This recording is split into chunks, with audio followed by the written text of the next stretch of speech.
Hello po sa inyong lahat and again, maraming salamat po sa pag-support niyo, walang sawang support sa ating YouTube channel.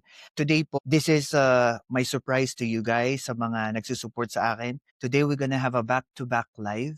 Three-part special po ito. This is our second special to you guys.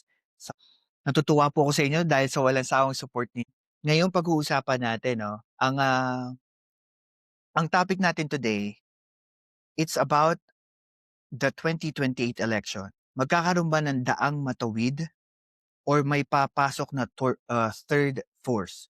Dahil po dyan, isa po sa mga special guest po natin na naimbita to share his thought ay si Ka Inaro. I'll let him introduce himself and during the course of our interaction po kayo mag-share ng inyong mga questions sa kanya and we will try to answer it all throughout our conversation. But before that, don't forget to share, like, and subscribe sa ating YouTube channel. And also po, go to our Facebook, YouTube, and Spotify account kung gusto nyo pong mabalikan itong mga live natin or yung mga previous live po natin. So maraming salamat po and please welcome Ka Inaro.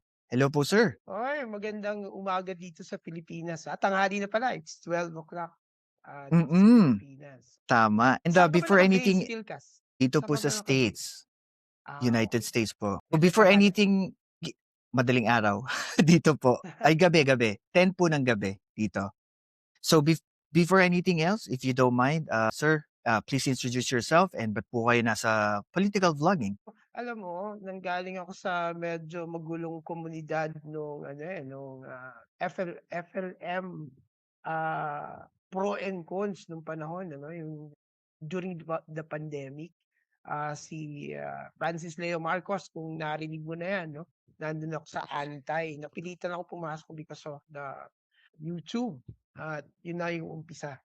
Dahil ang intention ko naman ay hindi lang yun, kundi advokasya rin of governance, politics. Ang aking disiplina ay graduated sa disiplina ng psikolohiya. So, gusto ko ring i-popularize kasi hindi yan popular sa Pilipinas. So, isa rin yan, saka siyempre yung kultura. So, kahit anong usapan na at interesado yung mga manonood at makakausap ko. Nagsara ako nung last na yung original na channel dahil medyo acidic ang mga kalaban. Ito yung bagong channel, pero I maintain the name Kainaro.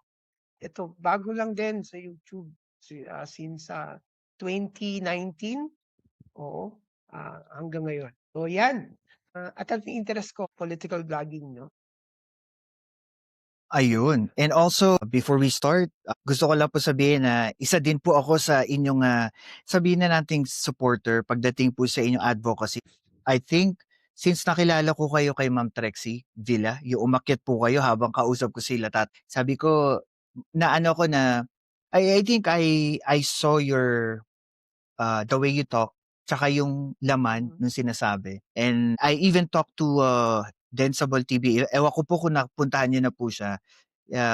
Inaano ko nga po sa kanya, sabi ko, pakinggan mo tong channel niya. Sabi ko, dami ko na naiintindihan.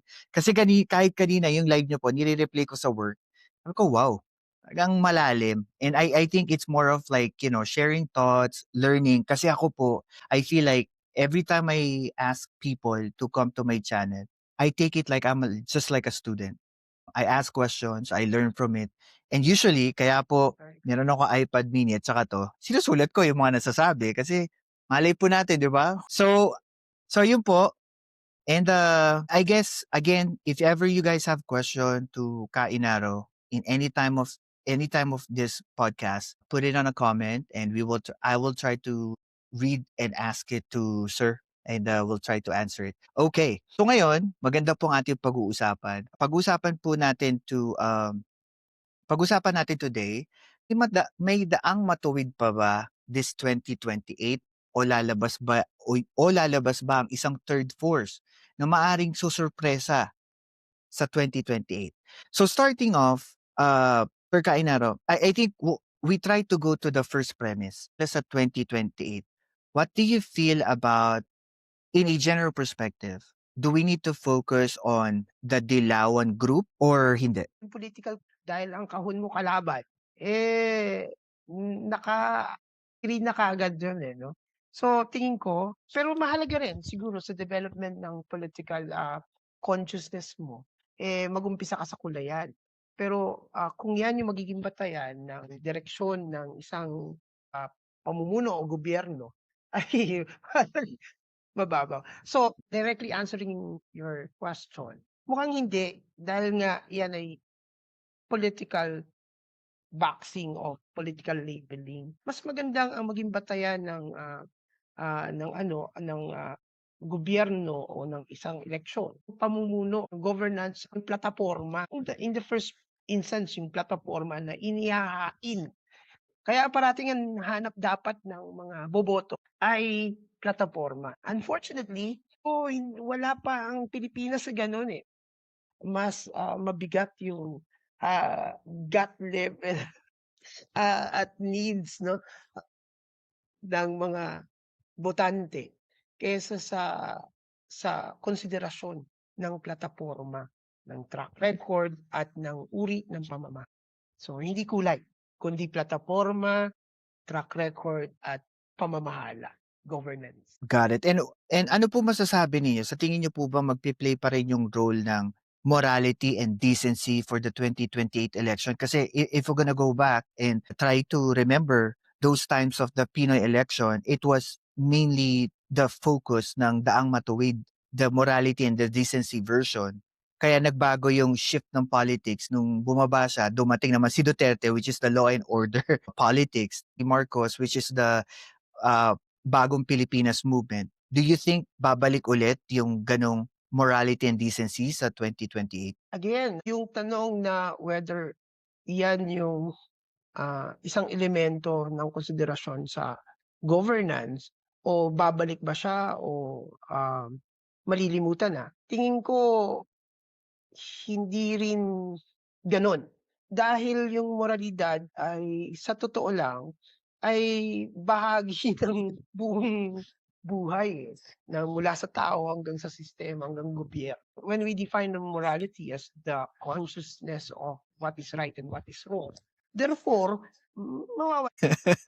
yan basic erroneous mindset ng mga tao 'no. Yung moralidad, yung tama't mali, independent o ibang bahagi ng 'pag pinag-usapan natin ng politika o pamumuno. Pero yan siguro medyo palyadong pag-iisip, eh. Katulad niyan yung corruption is basically a problem of honesty. At saka yung medyo political terminology that yung accountability, responsibility, transparency, it all based, and anchor on honesty in governance, eh.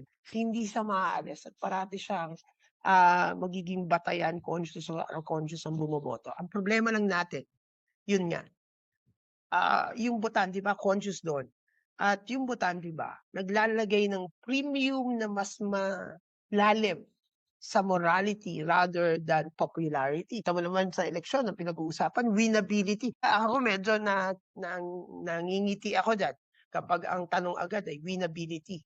Yung governance, nasaan diyan yung plataporma sa winnability. Ang ibig sabihin iboboto ko yung may malaking probability na manalo. Ano 'no, parang hindi yata nagsi-sync yun lalo na kung prinsipyado.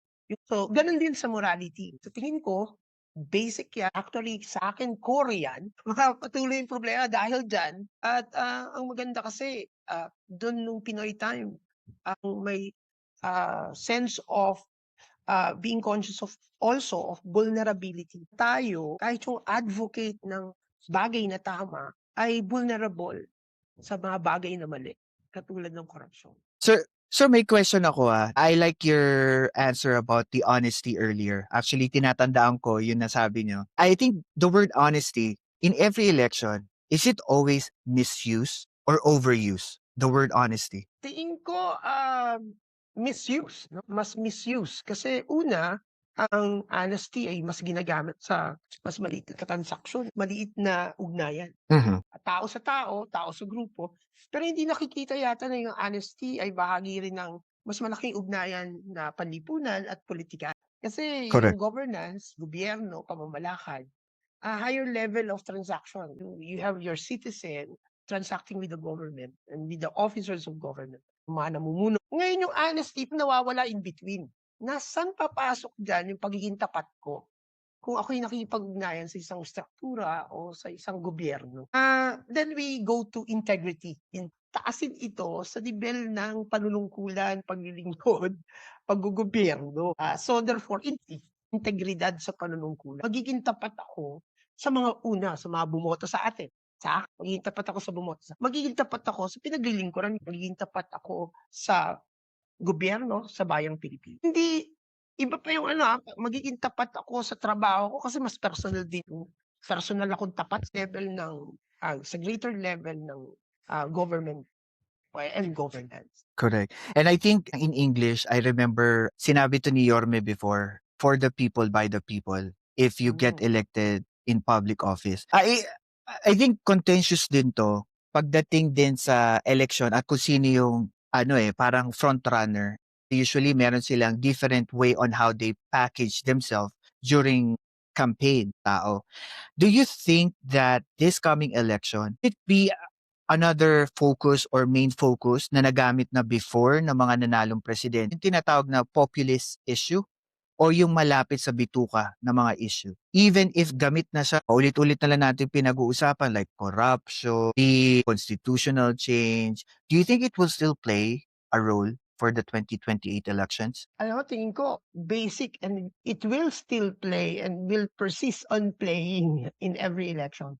Mhm. Punto ng, gut and populism. Actually yung popularidad ng pangalawang pangulo, yung ng VP at even ng mga Duterte as a whole is banking on the two terms that you have just said, no, populism and gut level political involvement. Kasi yung mga Pinoy parang yun yung basic, parang nagiging parating tama si Maslow doon sa hierarchy of needs, eh. Physiological Psychology? needs mo, no, 'di ba? Correct. Yung pangangailangan mong pangkatawan parating nauuna yan dun sa higher level ng pangangailangan na halimbawa ng prinsipyo, ng, komunidad. So, mo yung kalam ng sikmura. Tingin ko hindi magbabago yan because that's one basic, element of every human person, no? Every living being. Hamon na lang ang natitira, eh. At tingin ko walang ibang tamang panahon kundi ngayon.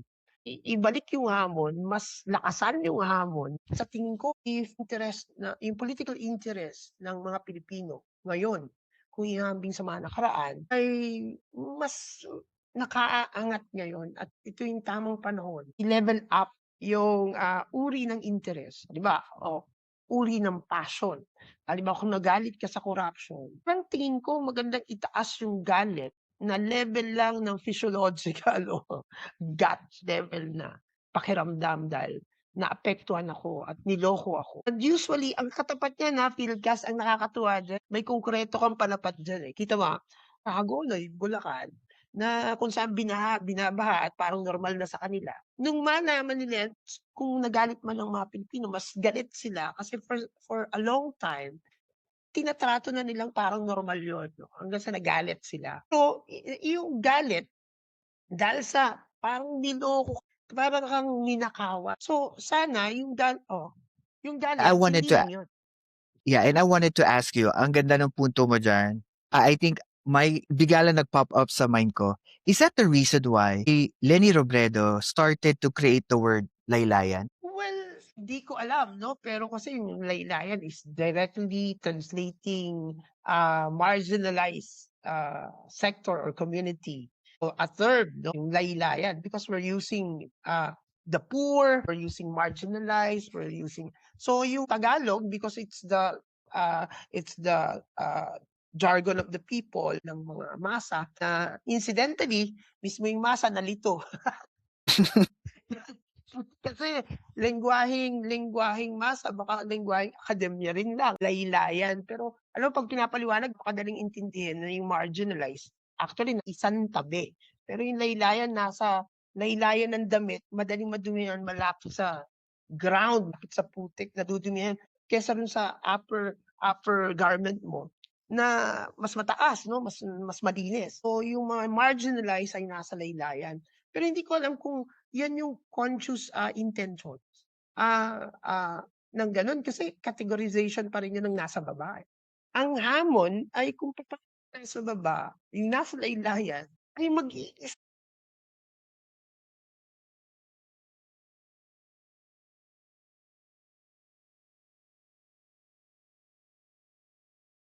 Yes.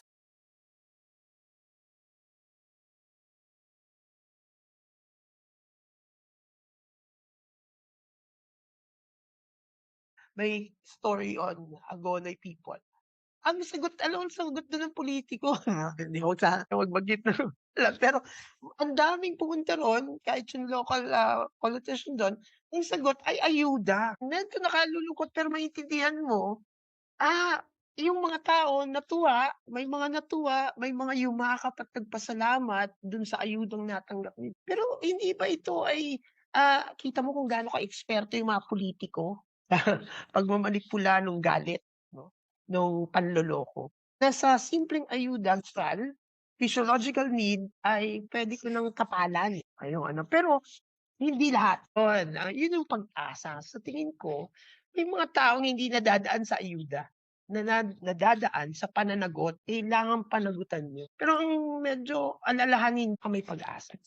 So we look for, accountability, we look for rectification, we look for good governance. And it's actually a good opinion about it because kasi isa din sa iniisip ko, it's more of like ano ba magiging direksyon ng susunod na eleksyon? Ito ba ay mostly yung grupo ng mga tao that they have this parang compelling emotion towards what they wanted to do. Like the group of the Makabayan Bloc, they rally, they always be there in outside nila yung opinion nila or lalabas yung hybrid or kakaibang group ng tao na galit sila pero they will do it in a different way. Like us, meron tayong mga opinion, dinadala natin sa social media. That's what I'm thinking probably that the majority of the force of arguments and disagreements lalabas sa social media. Parang maaring mangyari probably in the future. We all know that there was a shift of sabihin na nating politics since President Duterte left his post and nagkaroon ng eleksyon, there was a combination of unity team from the Duterte and the Loyalista group. Kaya nanalo si Bongbong and si Sara Duterte. Would you think that these major players in politics, do you think po that they will still carry their majority block support from the people that they had from the 2022 moving towards the 2028? Dalawa yung tanong. Una, same, taktika ba sa PA yung gagamitin mo sa kampanya para manalo sa eleksyon? Populism again and, that level, ah tactics. Tapos yung pangalawa, gagamitin pa rin ba ito yung lakas na ito nung nag-umpisang unity team at hanggang ngayon dala nila. Yun yung ano, alam mo yun, kailangan tignan kasi parang kung ang tanong mawawala ba ito, parang hindi. Parang hindi mawawala. Mukhang generations, marami pang trabaho ng pag-e-eduka. Incidentally, na ako si Spoxjet channel sa ano, sa Commentor. Ano yan, guru yan, si Spoxjet at, isa sa may Oo, kasalanan. kaya masarap makipag-usap sa inyong mga guro, ang inyong pagkakaintindi sa mga bagay-bagay. Actually, nag-iisip nga po ako in the future, iniisip ko nga po, sabi ko, ikaw at saka si Spokesjet, one time, mag-live at pag-usapan natin ng malaliman about sa politics. Dami ko gusto kasi pong malaman. Totoo. Mukhang ito yung nira-ride on-an, sinasakyan ng Duterte ni VP Sara until now. Yung, populism 'no, yung mga taong, parang nabulag dun sa, pag-idolo sa mga Duterte. Diyan yung the other half, Pero isang karanasan yun ng paggising, mga loyalista at mga admin supporter nagsasabing sila ay nabudol, sila ay naloko at inamin, ito pa yung masakit talagang outright na sinabi ni VP Sara na it's just for the election. Yung unity na yun, it's just for the election. Walang mas malalim na rason. Kaya sila Malungkot talaga nag-unity. yan. Kung ikaw nag-invest diyan, kung ikaw loyalista, kung ikaw ay, bongbong supporter nag-invest ka sa vision ni PBBM, tapos suddenly, the other half of your group, yung kampanya ng Unity, hindi pala yun, kundi just winning the possession. Diba, parang itong mga nasaktan na, ang tingin ko, bro, ang laki ng papel ng mga loyalista at admin supporter. Hinahamon ko na magpakita kayo, niyo yung boses niyo, sumigaw, makita kayo sa mga rallies, give support to this president, itong presidente na idolo niyo. Ay kami kasi dati na namin ginagawa yan, mga dilawan, advocates of the street, yung mga opposition, saka yung mga bayan black, parating tatapatan niyo ng mga DDS. Ngayon hindi ko wala tayong nakikitang gano'n. Ang ano pa nga nun, yung onset ng tuloy-tuloy na palat kay PBBM, even yung pambabastos sa kanyang ama at dun sa yung murderous intent ay hindi rin tayo nakarinig ng matinding salita coming from the cabinet. Even the supporters ng administration themselves, parang kulang yun. At you Kuya, have a president na napaka-gentle to a fault. sobrang gentle. Pero may tanong po ako, why do you think there was a shift on public sentiment nung pag-upo ni Marcos? Hindi katulad ni Duterte, he's very confrontational. He always go out there, do press con para labanan yung mga detractors niya. Meron po ba kayo nakita na parang shift of narrative or shift of the people towards government or towards the new president? Bakit hindi nagkaroon yung sabi nating effect ng politics sa tao na hindi na sila nagra-rally, tulad nung dating administrasyon? Pansin ko, there is a shift o minimal Saka kung may makakita niyan and will be conscious of it or will make it as a reason para to affect change. Magkaroon ng pagbabago. Tingin ko hindi ganun ka-purposive pa. Alam mo, tingin, even the term, shifting. Parang may ganyan lang mata. Yung may kakayanan, ang tingin ko yung mga tao that even took the shift. No? Yung nagbago ay even they are not even aware of it. It's just like a guttural response. Pero tignan mo to, ang medyo ang medyo significant diyan. Saan ang galing? Saan ang galing yung shifting? Ikaw ay namili na suportahan si PBBM rather than the DDS. Alam mo, another point of hope yan. Tingin ko, yung original na pag-asa ng katapatan sa panunungkula at yung pag-asa ng pagbabago, mas nakita nila dun sa option na yun. Ngayon, again, are they aware of it? Are they using it to affect other people? Ka-impluensya ng iba. Tingin ko, alam mo, aksidenteng nangyayari yan, hindi conscious. Kaya hindi maramihan. Ang sinasabi, siguro, it's the, hindi ko na masabing guru ako, pero ang ako ko kasi, alam mo, informator sa educator. Yung educator is teaching. Yung formator ay molding. Naguhubog ka naguhubog ka ng pamamaraan ng pag-isip. Pwede na itong mga taong nag-decide, kaya importante yun. Yung una, yung hiwalay ng Unity, dahil yung iba pumunta ron dahil talagang diehard Marcos ka. Pero, yun lang ba yun? Yun lang ba yun? O you have felt,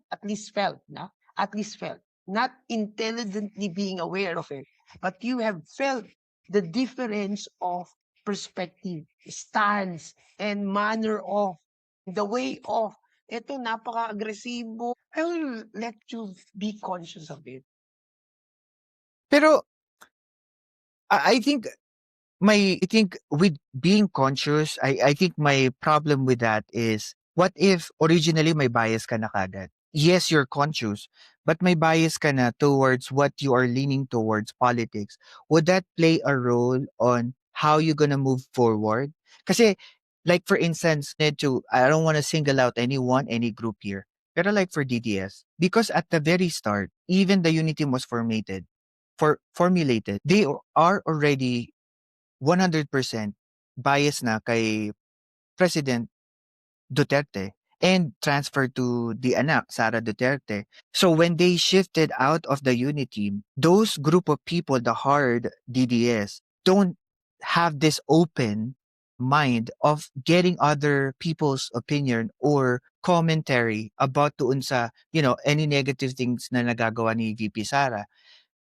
Are you telling me that they are consciously doing it kasi may bias na sila originally with the Duterte side of the aisle? Again, una, yung basic is bias, no? It can operate conscious and unconsciously. Hindi ka aware na you have a bias and you're thinking that what you are seeing and saying is true, no?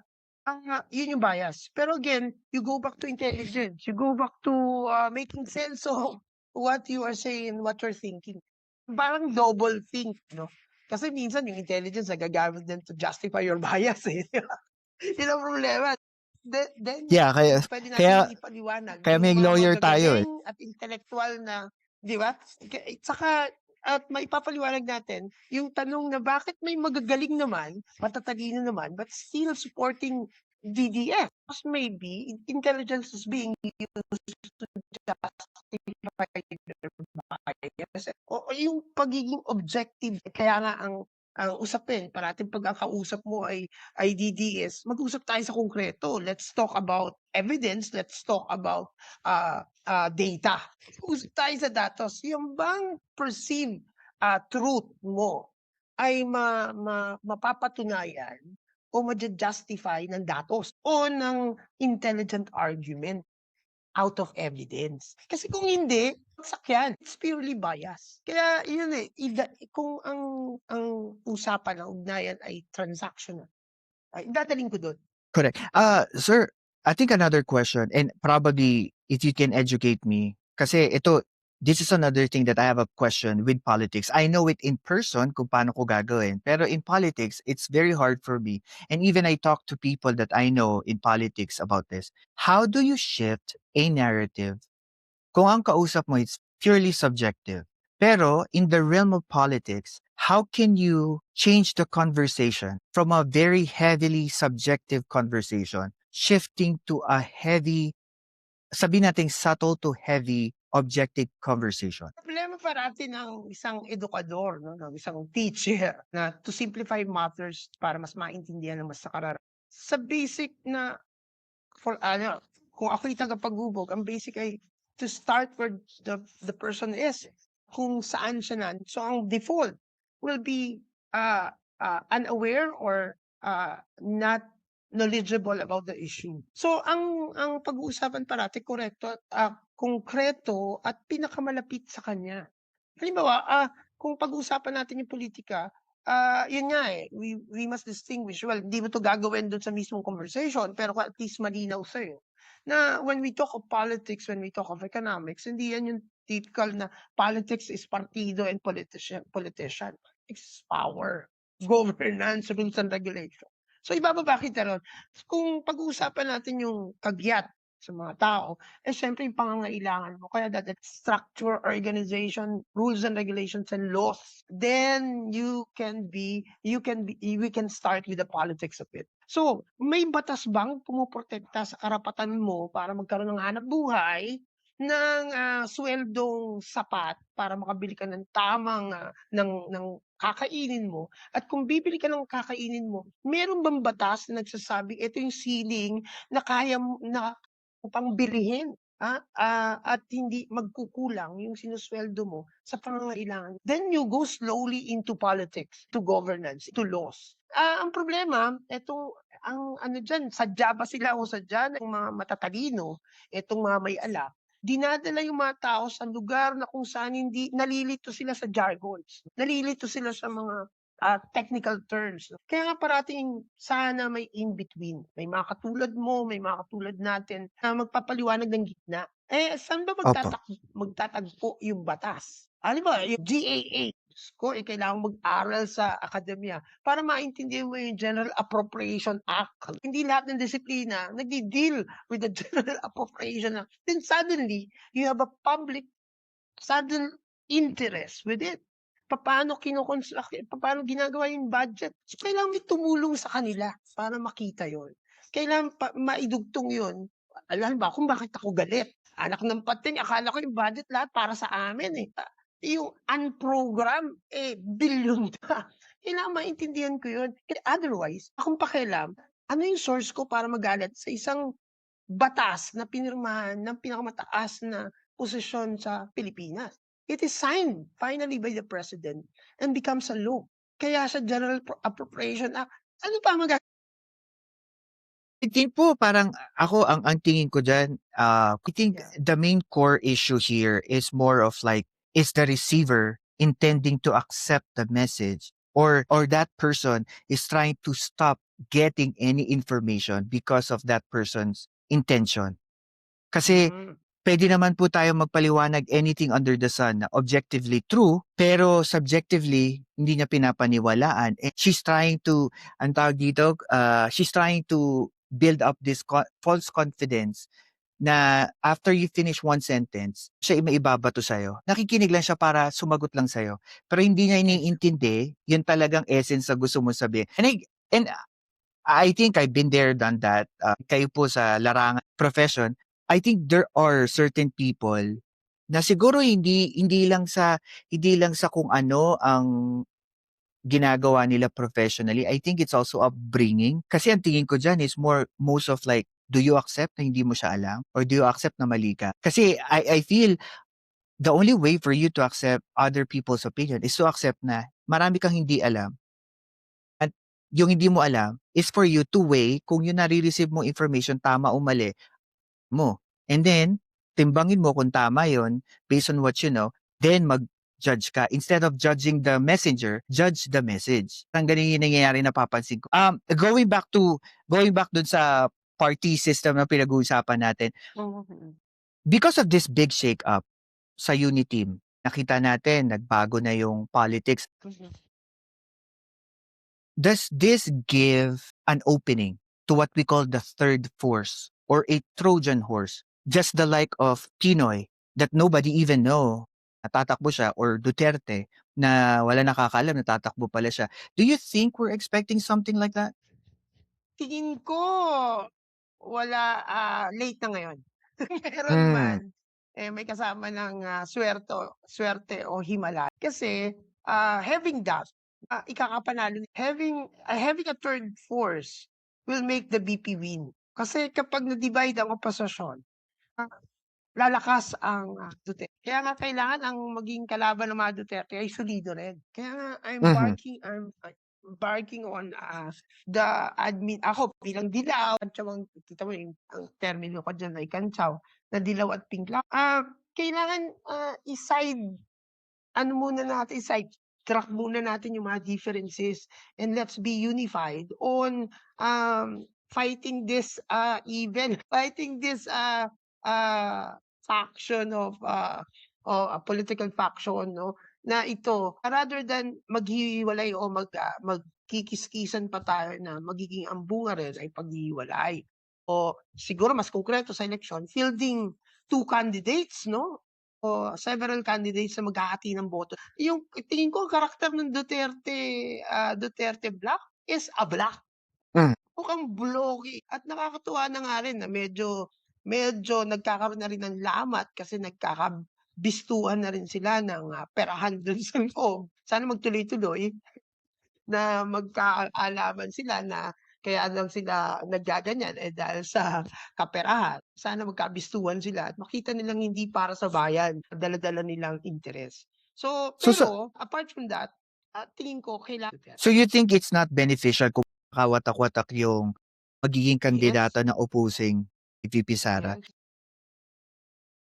Would you think, in a bigger perspective, the lower and higher house, the national and local candidates for 2028, do you think, ngayon 2026, do you feel that there is an existential threat for this government official for them to survive politics after 2028 or for them to form alliances? Existential threat, baka hindi pa yun, threat lang kasi sanay na Mhm. sila ro'n, sanay sila na sa threat. Pero yung existential threat di ko alam kung inaabot pa yun ng mga pulitiko sa lokal. Ang tingin ko threat lang at sanay na silang lumangoy, they easily will shift to power. Makikita natin na kada eleksyon may majority, minority. Magugulat ka na lang, hindi ka magugulat, masasanay ka na lang na suddenly naglilipatan ang mga politiko dun sa majority, 'no?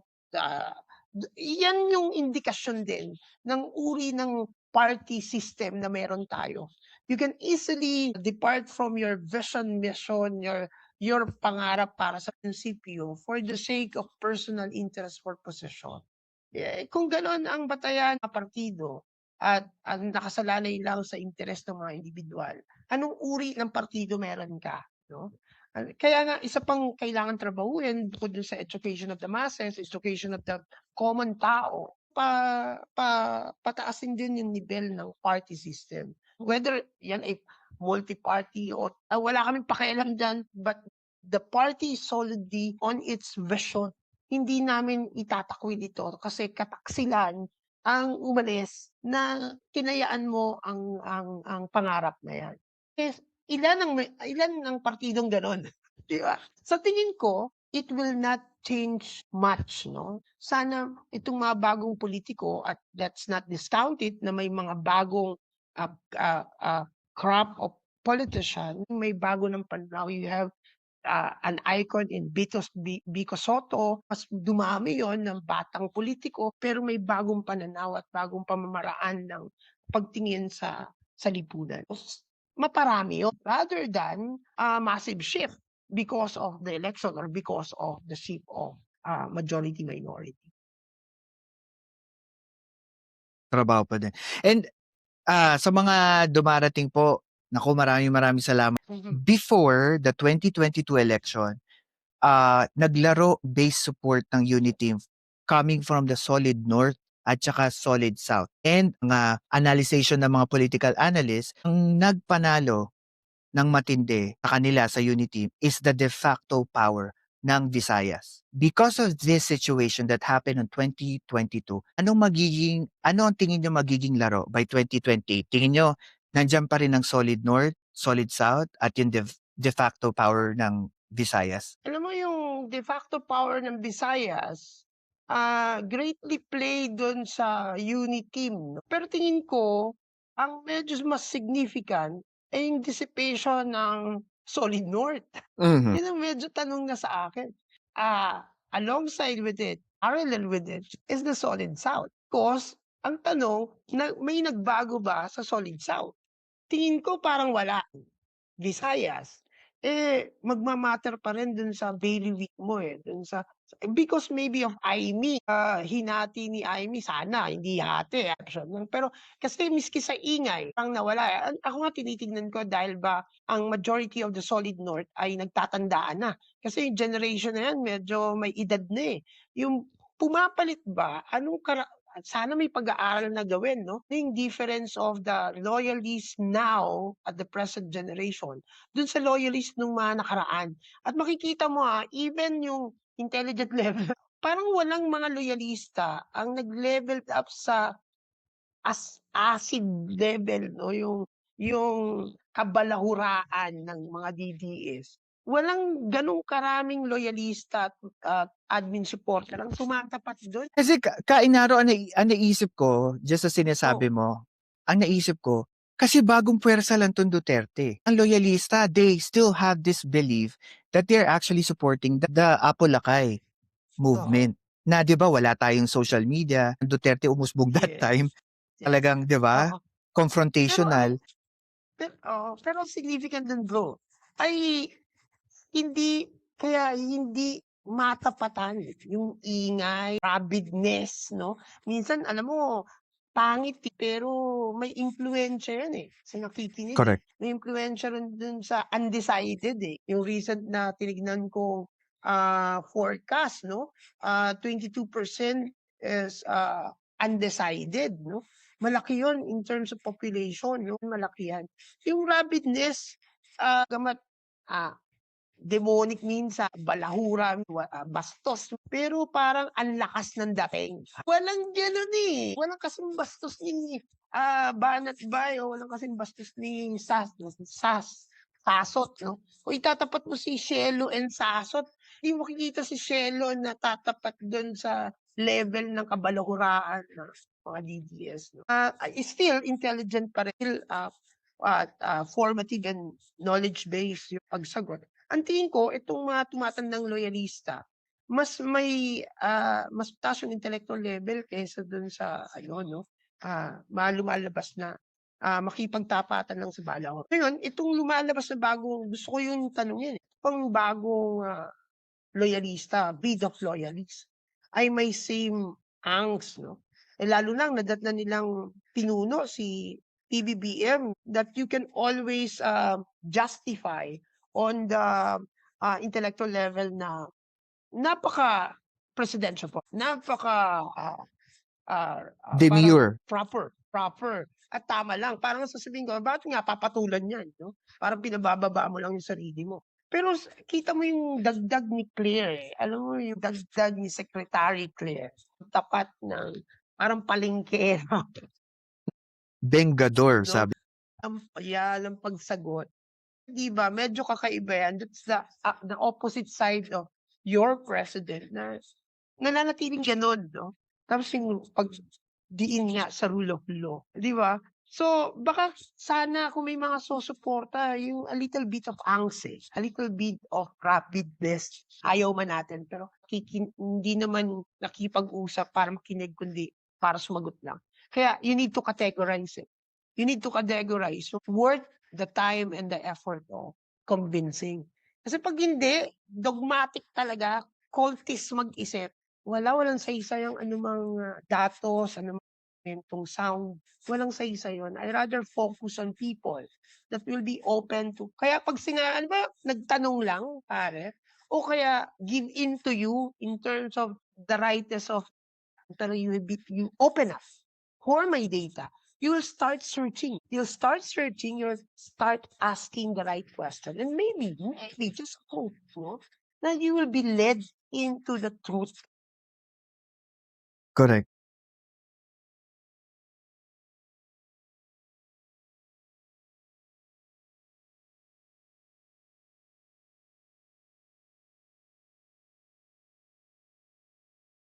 Hinihintay ko lang na tumigil o kaya kahit magtanong ng may konting sense, yun lang hinihintay ko. Saka lang ako titigil 'pag wala talaga, eh. So, sabi ng Biblia, magpapagpag ka na ng alikabok, kasi ang kausap mo alikabok. Well, it's also the same as, 'di ba merong, kasabihan tayo na, "You need to choose your battles wisely." Hindi lahat ng 'di ba giyera pinapatulan mo, and I think that's also another thing that people need to understand, na not everyone is fair. In any public space, there will be an extreme right, extreme left. Kung hindi ka sanay sa sabi nga nila bagulan, murahan, sampahan ng libel case, hindi ka puwede sa gano'n. Kasi extreme talaga, 'di ba? And I think that because of this new shift of environment ng politics, plus dumating na yung social media, there is this a little bit of like probably disconnect kasi hindi naman lahat naka-adjust sa ganong bilis ng politics change sa publiko. Yeah, I think minsan 'pag binabalikan ko yung pagka-amaze ko nung namatay si Cory before, nung election ni Pinoy, Mhm. pumasok siya na maging president. Ako na-shock din ako na at that time talagang 100% boboto ko siya. The same thing na na-shock ako kay Duterte kaya binoto ko siya. Yeah. I think this 2028 because of sabihin na natin kasi nagkaroon ng Okta research po, there is Mm. discontent to both parties, the DDS and even the Loyalista, nag-survey sila that there is a certain discontent in between these big parties na parang 50-50 sila. Not mine, I would say 40 or 50% of those may discontent kung itatakbo mismo ng partido. Do you think that magkakaroon tayo ulit ng another defining moment na may lalabas na naman na Trojan horse na hindi yung nagpapakita, hindi natin naririnig ngayong 26 or 27, pero darating siya weeks before filing ang ginawa ni Duterte? I will not discount that. I will not discount that. Sa period na 'to kung saan ang Marcos administration is establishing its, block 'no, kasi sa kawalan ng potential na susunod, at Mhm. yung Duterte ay default ng nakaraang administration, riding on the biggest, element ng winnability, 'di ba? Which Yes. is populism and got level politics. Tingin ko yun ang nakakatakot dun, eh. People will lean on the default rather than investing too much on something new out of frustration sa existing na dalawa, no? Kasi, depende kung meron bang kasing significance ng pasok ni Pinoy na puwedeng sabihin nating nag-bank on the popularity of the mother na namatay in necrophilic Correct. side ng politics o yung, kamay na bakal at, unconventionality ni, Duterte na maidadagdag mo diyan na makikita ang mga taong bayan na hindi nila makikita sa existing.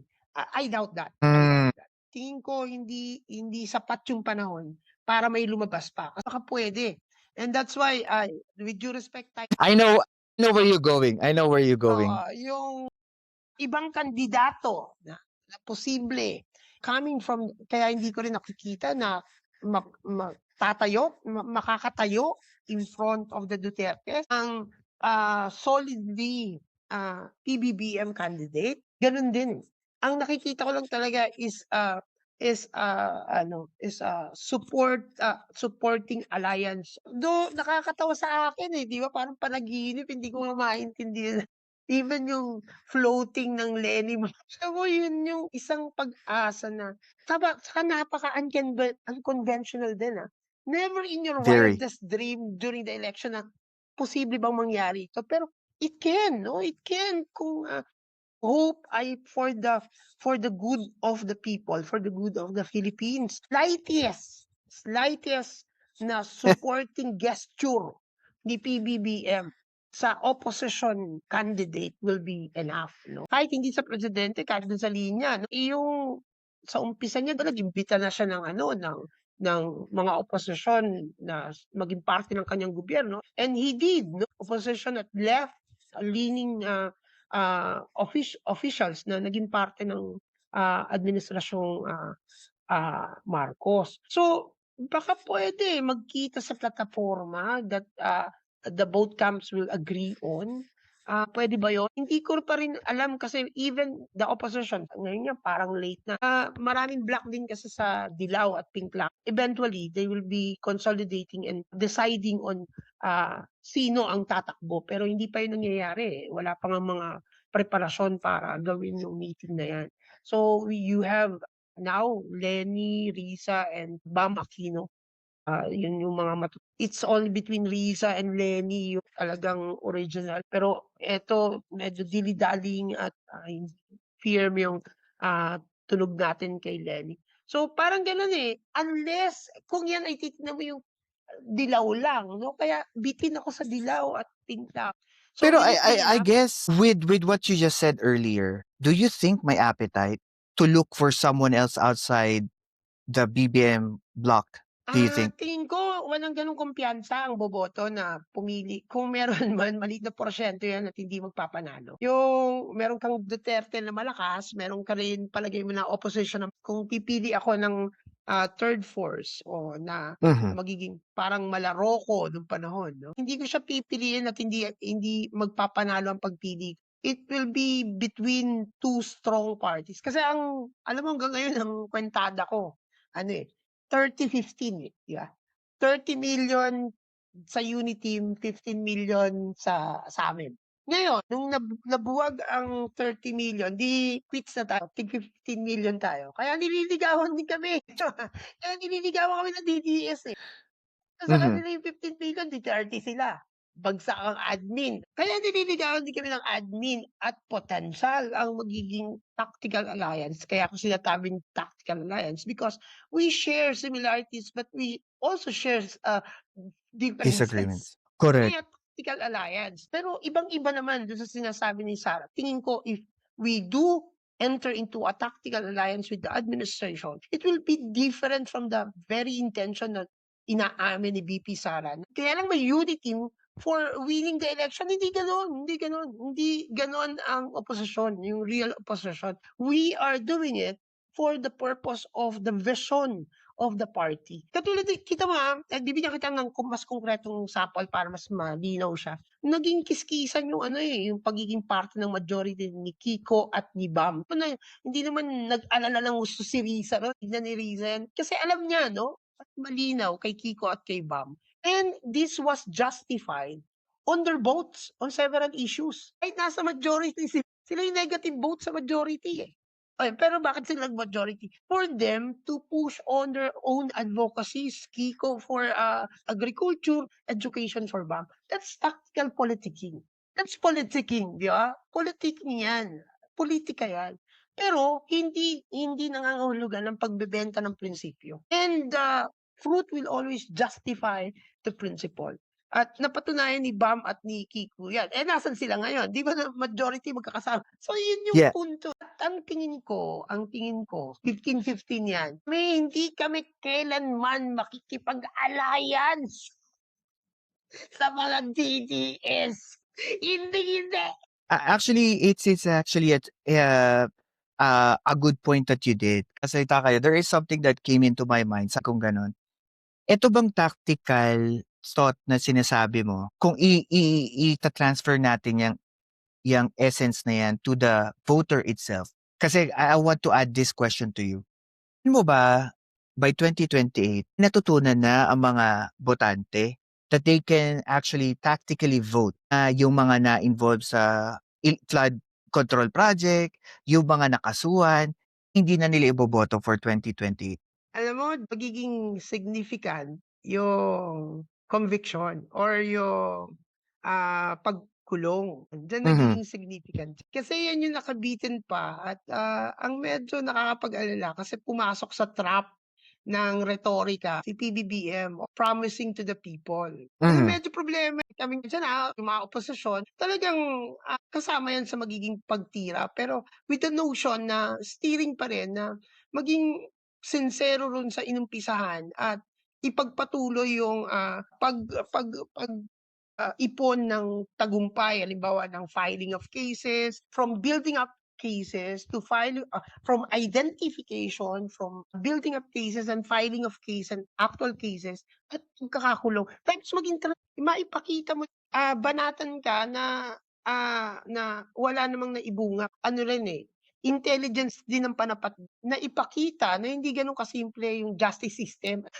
Gaano kakatagal ang mga kaso. Alam niyo po, Kainaro, actually, yan ang number one na issue ko sa government and sa mga loyalista nakikinig sa atin. Alam niyo po ako, hindi po ako loyalista. With due respect.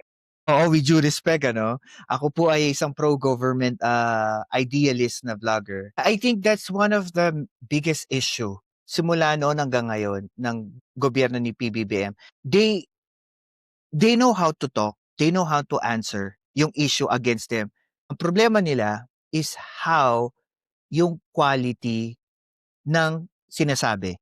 For instance, example na sinite ko and every loyalist na kinakausap ko, ito yung example ko. Hinuli nila si Duterte sa papunta ng The Hague. No, ang sinabi ni Kitty, paulit-ulit, kung nagawa niyo yan sa tatay ko, hindi yan magawa sa inyong lahat. Yun, nag-translate yun into emotional victim card na kinagat na lahat ng tao halos lahat even I, I didn't know na ganun ang ginawa. So parang nalungkot ako. Ano sabi ng gobyerno? Yung unang interview ni PBBM, ang sabi lang niya, paliwanag niya doon sa reporter, sabi niya, hindi kasi ginawa lang namin yung sinabi ng Interpol. Sabihin na natin walang paninindig, walang conviction. Kung ang ginamit niyang rason doon is may kaso yan because of EJK killings. May kaso yan because of Tokhang, double barrel. Di nag-iba yung narrative.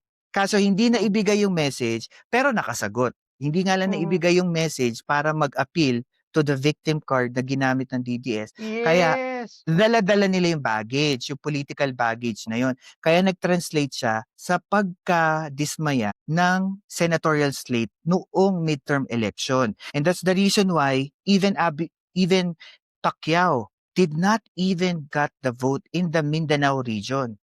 Apparently po, nung lumabas yung exit poll ng mga political analysts, that sa sobrang discontent ng mga Mindanaoans, boto daw po sila full slate, DDS. Yun yung parang paliwanag. majority. Grabe. Wala silang binotong iba, talagang full slate. Lumaki yung boto ni Jimmy Bondoc, Philip Salvador, at naipasa. So, tignan mo 'no, emotion, eh, 'di ba? Ay Correct, yung botante correct, mo pa rin emotional 'no? At tama correct, ka siguro tingin ko ang ganda ng analysis dun sa, something being said that is being picked up by the majority of people na tina-translate ng marami 'no?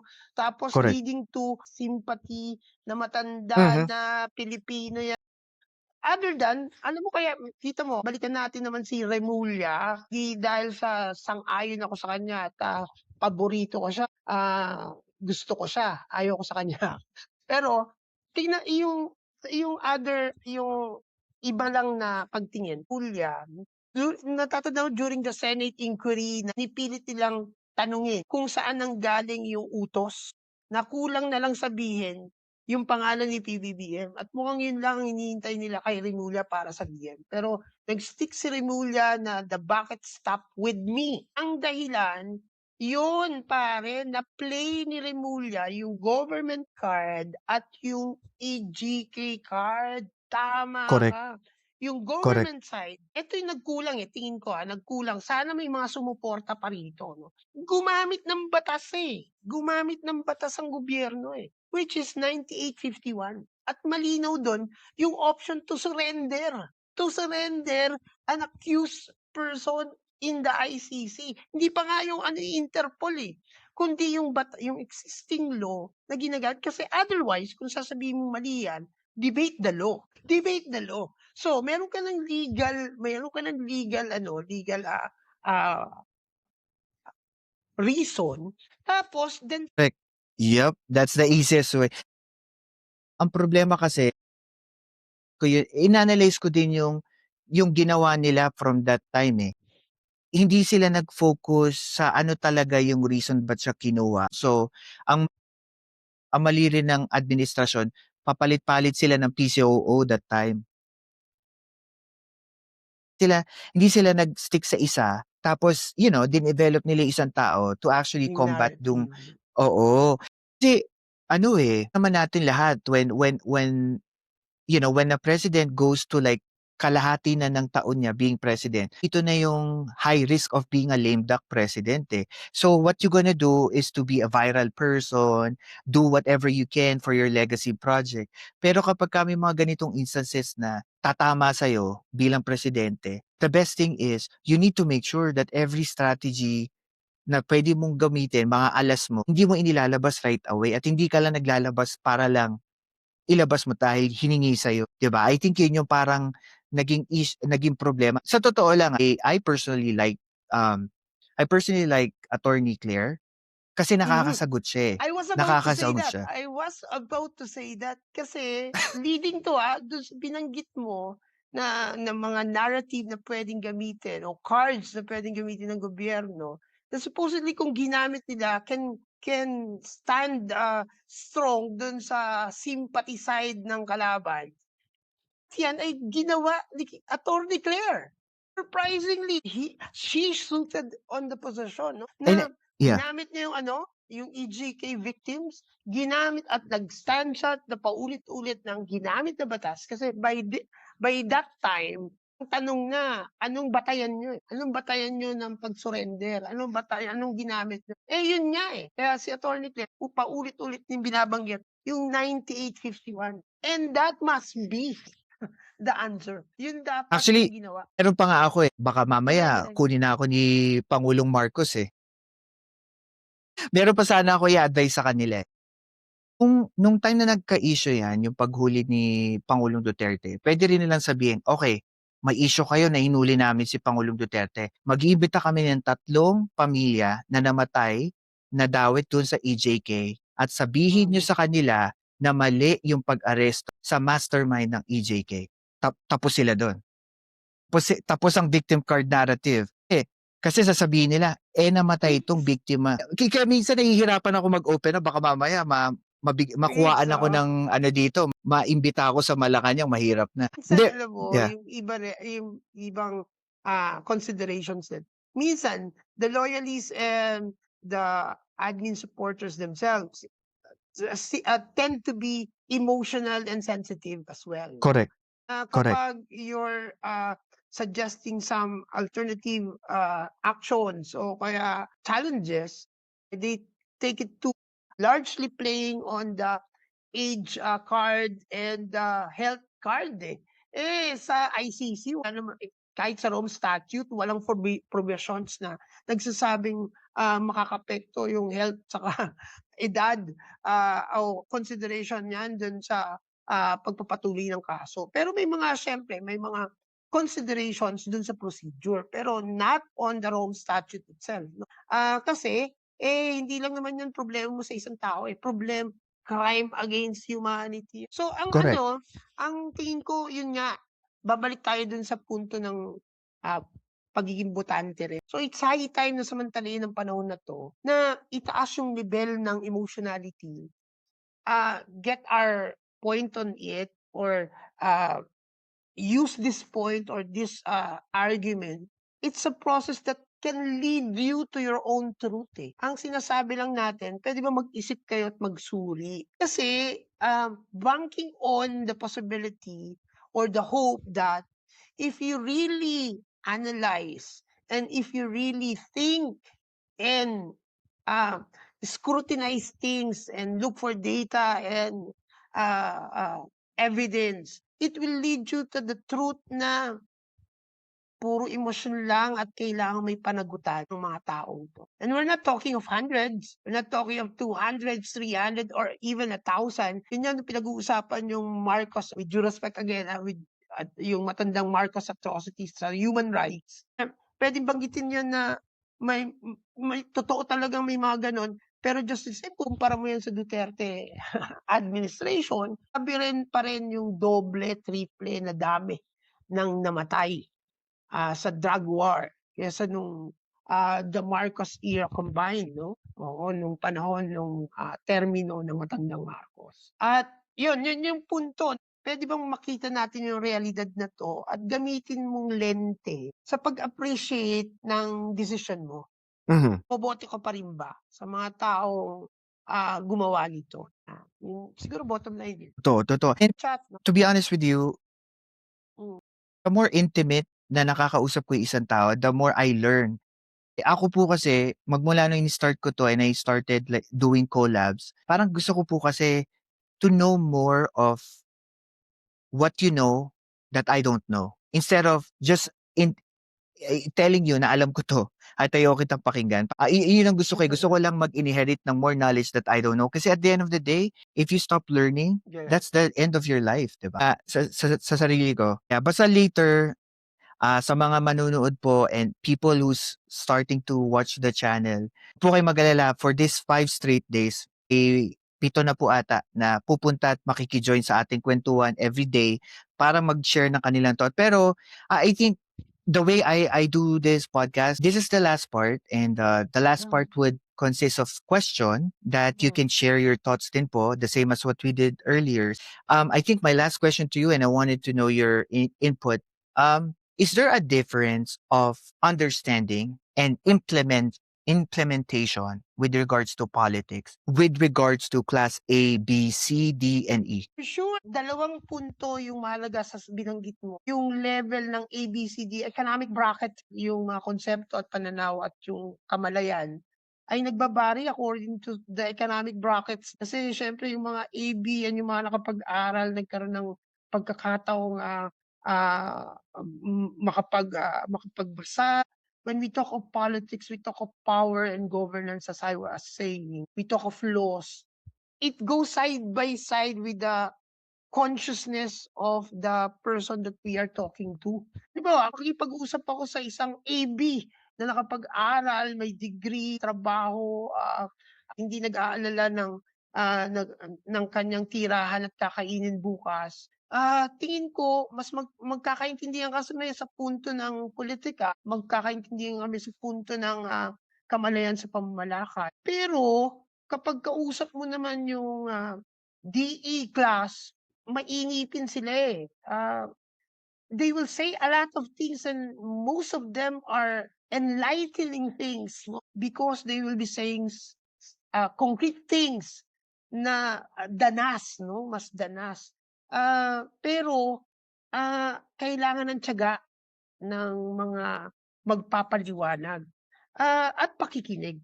Kasi hindi ito, pagkakataon na yung mga nakakaalam sa kanila lang manggagaling yun. Samantalang ang kausap mo ay binubuhay nila yun araw-araw. So you must be speaking and explaining to them what is real for them, yung totoo sa kanila. Kaya paminsan-minsan ang hamon sa mga mayayabang na katulad natin, mga nakapag-aral, ay danasin din yung DNE.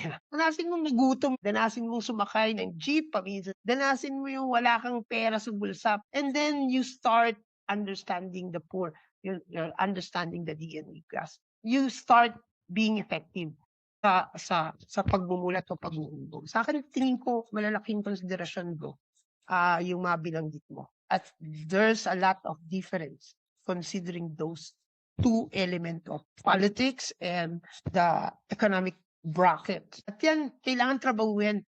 Kailangan we do our assignments 'no.